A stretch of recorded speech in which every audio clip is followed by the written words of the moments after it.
Hi and welcome to Mountain Aromatics. Today I have Mayol. It is by Perfume. It is 72 hours. It's a middle note.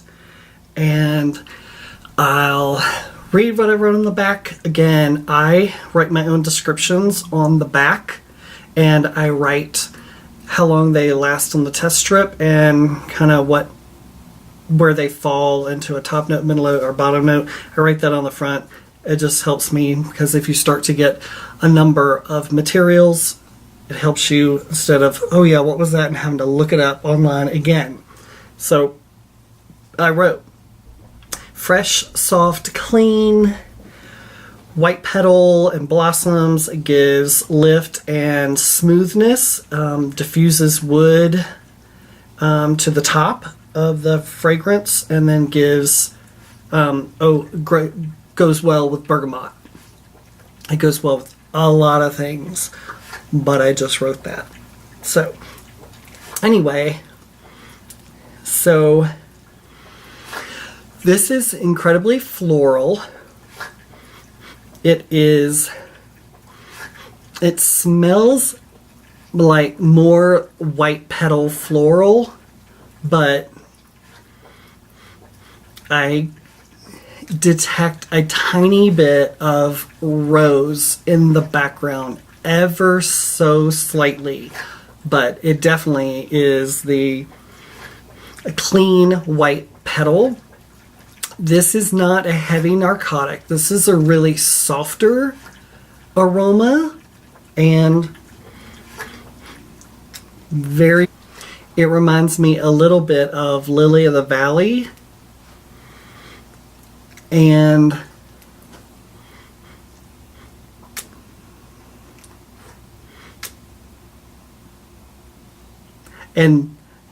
Lily of the Valley, that's kind of, I don't know, it just reminds me of that. So, but it's a softer white petal.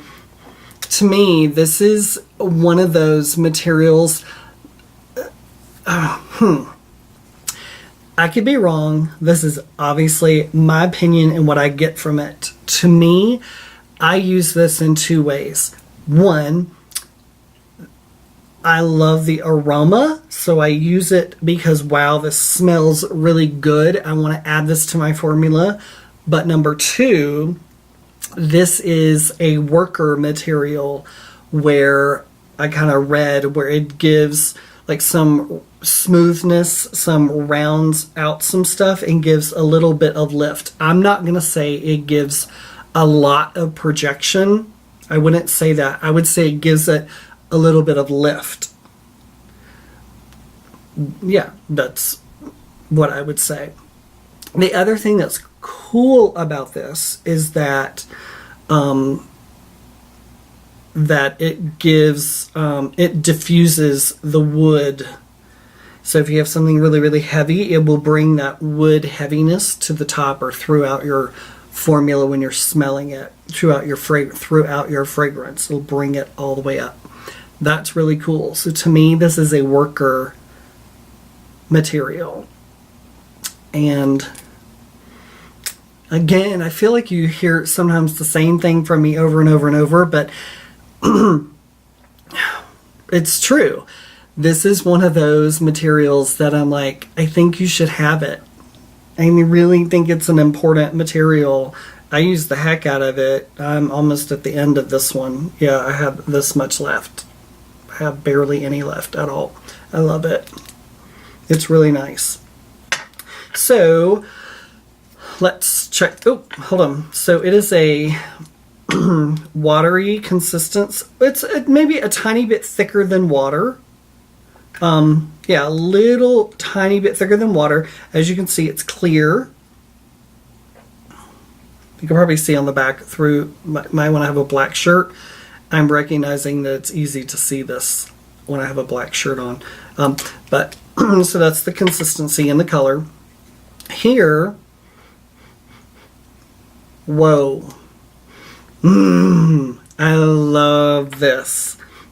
It is just beautiful, fresh flowers in the field in the beginning of spring, so super fresh. But to me, when I think a little bit heavier than Wildflowers, so like more the white petal. But it has okay, so it has a little bit of nice light floral as well. That's maybe in the yellow petals. I get that a little bit too. This is just light and refreshing and super clean, super light, soft. It is not in your face. It is, to me, it brings beauty to a formula, but it will also do that work that I just talked about, which is what? Yes, it brings some volume to it and kind of lifts that up and brings it, I'm not going to say out, because to me out is like projection, and to me I don't think it does projection as much as I think that it brings some volume and lift to your formula, and definitely to the wood as well. So, but it's going to add a beautiful, beautiful spring floral aroma to your formula. So I hope this was helpful for you, and I just sounded really southern just then. Yeah, I was born in the South in the United States. And so anyway, if you like this, give me a thumbs up, and if you have not subscribed, please subscribe, and I will see you on the next Mountain Aromatics.